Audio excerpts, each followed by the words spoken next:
Autocross zit de halve in het bloed. En daarom trekt Jerry Zaren zelfs op een groot jubileum met een Europees kampioenschap in de stokkarklasse. Hoewel als wij de deelnemers lees besjoggen, is er geen enkele boetelander op de fin. Wils de Engelsken groot binnen in deze sport. De regeljouwing in Engeland die let het net af van de rijders om hier te rijden als daar een wedstrijd is. In het Fries kampioenschapsseizoen je het ook hier te kunnen laten. Alleen nog 4 jaar hierom is er ook deze wedstrijd voor rijden. Net bij ons hier, maar in Sint-Anne-parochie. En die beker die weer. Nou ja, dan mag je nog een plaatsje doen, een feestvolle drukte. Dus we zijn hard maar zo. Dus zie je wij de kans hebben op voor de Europese titel. En komen uit bij de Nederlands kampioen wie het Gietema uitgaast. Het gaat om die A-finale, €1000 te pakken. Het best Nederlands kampioen, dus dan heeft je wat te verdedigen. Ja, ik zie me best alleen geworden, maar ja, je hebt geluk mooi ik wat hè. Maar ja, op zich is er door de snelheid zit er wel aardig in, dus we zullen wel goed komen. Wie het is de eerste maas uitvallen en wat zonde in de tweede maas. Nou moeten de punten pakt worden om de A-finale te herinneren. En het gaat fantastisch. Hij pakt de ene concurrent naar de oren. Ziet de gatjes op en zet zijn stokkaart ertussen. Van het 24e startplak al loopt hij nu al op het 4e plak.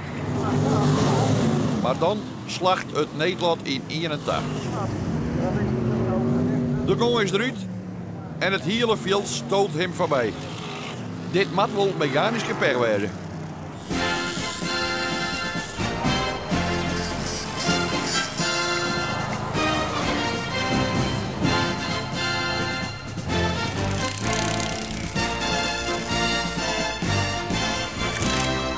Is het wat dan? Ja. Ja, maar heb je een compleet E-team bij die? Ja, dat is super. Die man die helpen me altijd, dus het is allemaal wel klaar. Ja, dat gaan we even mis, hè? Wat wil je nog op? De gong nou, hartstikke mooi. Ik kon mooi naar voren komen. Heb ik op een gegeven moment mijn stekhuis en toen weer de aandrang voor de beide schil. En mijn eerste schil, dan wilde net zo goed meer.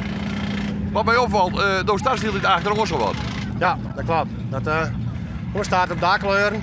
Ze tellen alle punten op van alle banen, van alle rijders. En hoe meer punten, hoe verder als naar achteren komt ze start.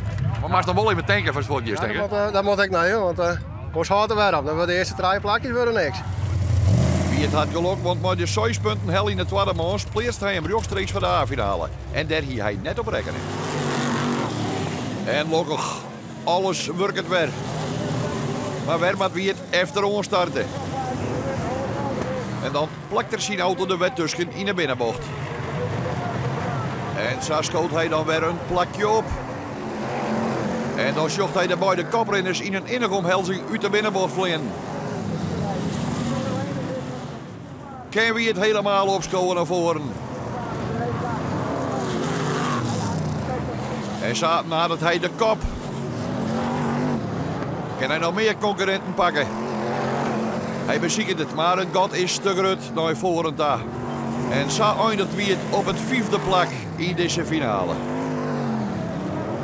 Ja, dan kom je zo wat vandaag is de plak aan, nou, en hier is 5e. Ja, dat is super dat. Dat ging ik net 8. Nee. Dus dit hebben we weer.